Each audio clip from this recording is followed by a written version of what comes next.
Assalamualaikum warahmatullahi wabarakatuh. Selamat kembali ke channel ini. Mudah-mudahan anda sentiasa dirahmati dan diberkati Allah Subhanahu Wa Taala. Amin ya rabbal alamin.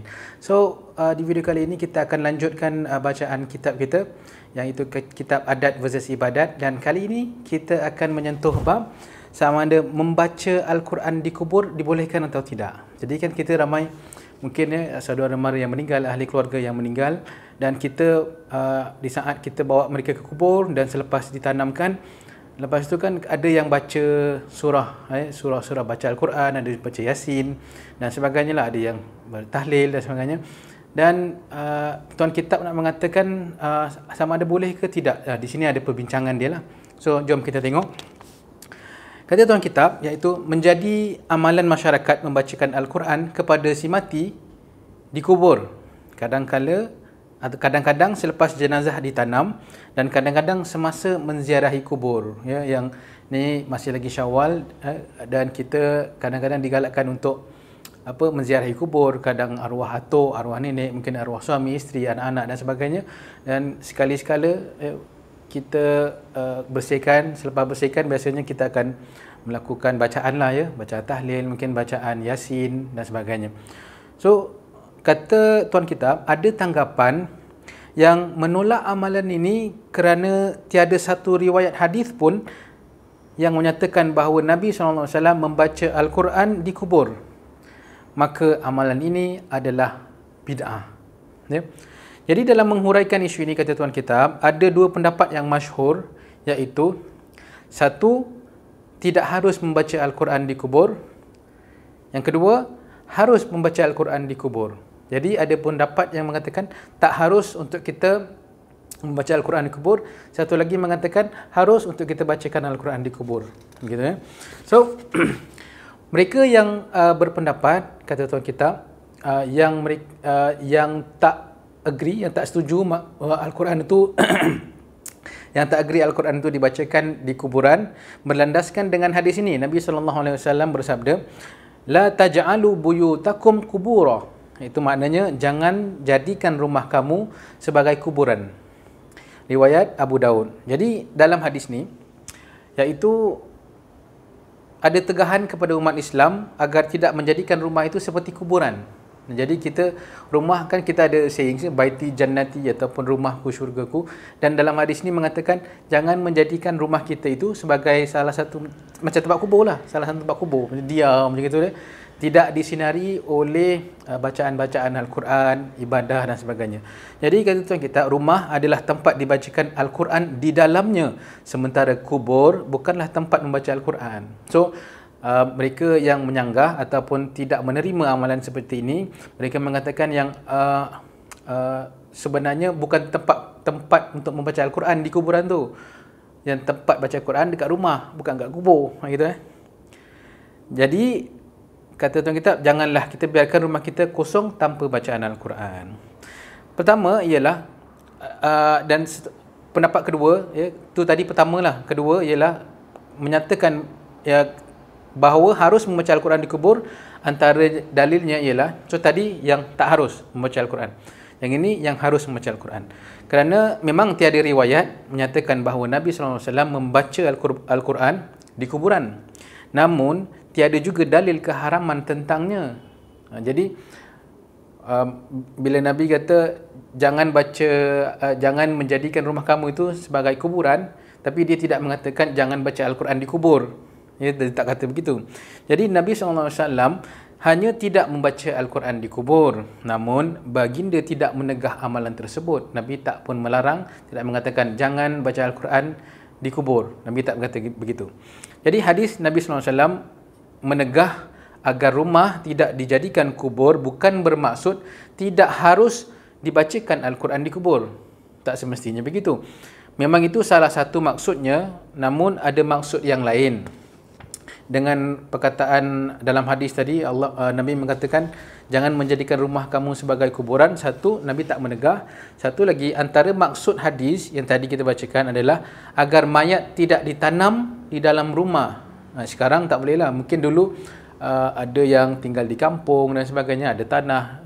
Jangan kita tanam dekat rumah boleh lah, tapi jangan tanam di dalam rumah. Jadi lagi-lagi kita ni mungkin duduk di apartmen, flat dan sebagainya, mana nak tanam rumah dalam tanam mayat dalam rumah, itu memang tak boleh. Itu larangan terus ya. Jadi ia juga bermaksud agar tidak ditinggalkan ibadat solat dan ibadat di dalam rumah.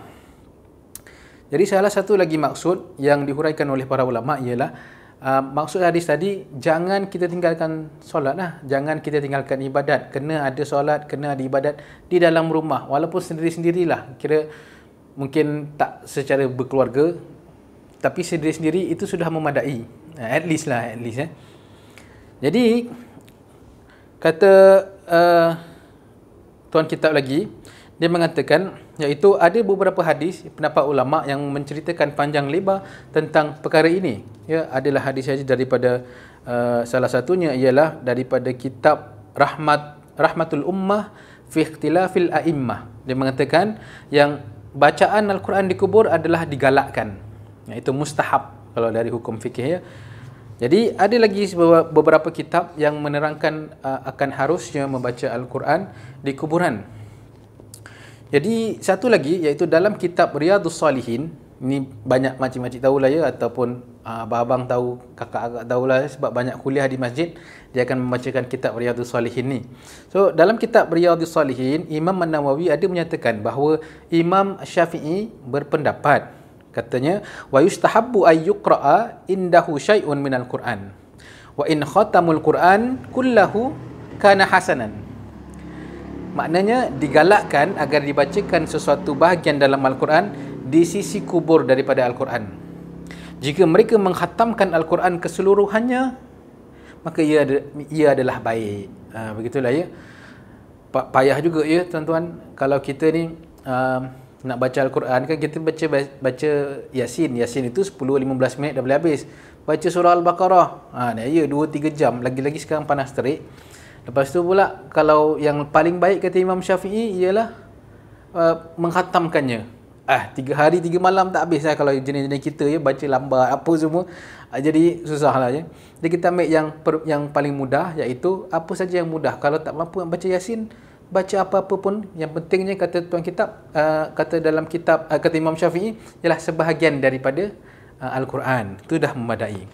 Jadi kesemua pendapat yang tadi kita katakan yang mengharuskan itu adalah pendapat ulama dalam mazhab Syafi'i. Dan kita ini hidup dalam kalangan masyarakat yang berpandukan mazhab Syafi'i, dan ini secara rumusan ialah diharuskan membaca Al-Quran atau galakan membaca Al-Quran di sisi kubur untuk orang-orang ahli keluarga kita yang tersayang dan juga siapa-siapa sajalah ya. Jadi Ibnu Taimiyah pula menyatakan dalam kitabnya iaitu Majmu' al-Fatawa, dia mengatakan ya, dan ada pun bacaan di kubur, maka Imam Abu Hanifah dan Imam Malik menganggap ia sebagai makruh, belum lagi sampai haram ya. Imam Ahmad menganggap ia makruh dalam satu riwayat dan tidak mengapa dalam satu lagi riwayat. Jadi mengatakan Imam Ahmad dalam hal yang ini, ada riwayat yang mengatakan boleh, ada riwayat yang mengatakan tak boleh juga. Jadi dia pun, sebab itu sama ada kalau kita ragu-ragu ya. Jadi baiklah kita ambil berhati-hati. Mungkin Imam Ahmad kata baik kita jangan ambil, kita tinggalkanlah sikit.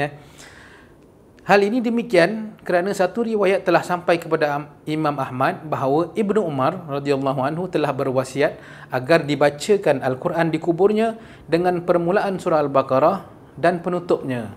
Jadi begitu. Jadi ada sahabat yang mewasiatkan, kalau andainya dia mati, tolonglah bacakan aku surah Al-Baqarah sampai habis ya, surah Al-Baqarah di sisi kuburnya. Jadi tuan-tuan ya, kalau ada yang rasa-rasa nak pergi ya, nak meninggalkan dunia ini, jadi mungkin boleh wasiat yang ini baiklah ya, wasiat yang baik untuk anak-anak kita, cucu kita. Anak kita jenis yang qari ataupun qari'ah dan sebagainya, memang pandai baca Al-Quran, dia memang fasih lah baca Al-Quran, kita request lah kalau dia baca surah Al-Baqarah ni 1 jam dia boleh habis, silakanlah ya. Orang-orang semua dah balik, tetamu ataupun yang ziarah tu semua dah balik, kita anak beranak kita bacalah surah Al-Baqarah walaupun panjang. Tapi agak, saya so far lah personally belum nampak lagi lah ya, belum dengar ada yang membaca surah Al-Baqarah sampai habis. Di Singapura secara khususnya, di Malaysia, di Indonesia saya belum pernah dengar lagi. Yang biasa kita dengar Yasin lah. Jadi terpulanglah ya. Sahabat buat gitu. Kita mungkin tak sampai level sahabat. So kita Yasin, sudahlah ustaz ya, gitu. Jadi sebagai kesimpulan, kita yang masih hidup ni hendaklah sentiasa membaca, mentadabbur serta beramal dengan Al-Quran. Tak perlu bimbang jika tersalah bacaan Al-Quran. InsyaAllah pahalanya tetap ada, kata Tuan kita. Jadi sebagai rumusan, apakah boleh kita membacakan Al-Quran di tepi kuburan ataupun di sisi kuburan? Jawapannya menurut Imam Syafi'i, boleh, tak ada masalah. Silakan membaca Al-Quran dan mudah-mudahan kita mendapat pahala dalam membaca Al-Quran dan juga pahala dalam melakukan satu amalan yang baik. Begitulah ya. So, kalau anda ada soalan apa-apa tentang kitab ini ataupun tentang apa yang kita bincangkan, boleh saja tulis di kolom komen di bawah. Mudah-mudahan kita dapat manfaatnya. Dengan itu, kita jumpa lagi di next video. Assalamualaikum warahmatullahi wabarakatuh.